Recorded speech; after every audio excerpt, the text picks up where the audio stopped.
За ингээд гэр бүлийн хүчирхийллийн эсрэг яг одоо гэдэг аянд манай гэр бүл нэгдэж байна. Мэдээллийг ярилцъя гэсэн энэ аян орон нутгаар ирж байна.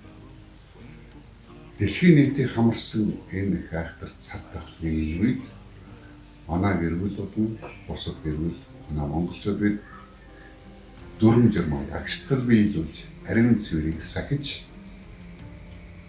тэгж байж л бид сайхан цагтаар цолгоно. За дайны хажуугаар дажин гэж бас гэр бүлийн хүчирхийлэл гэж нэг айхтар юм мэрсэрс дуулдж байгаа бидийг сэтгэл эмзэглэж байна.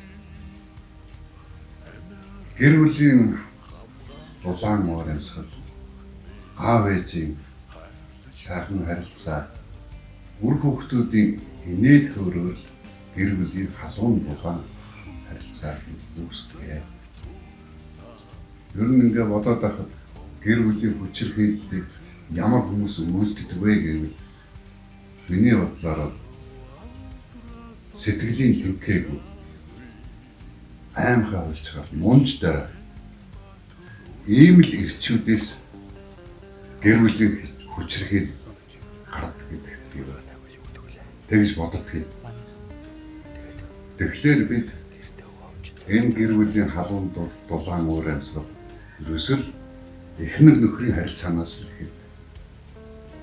Аав ээжүүдийн дулаан харилцаа, үр хүүхдийн инээд хөөрөл энэ гэр бүлийн аз жаргалыг бий болгодог. За ингээд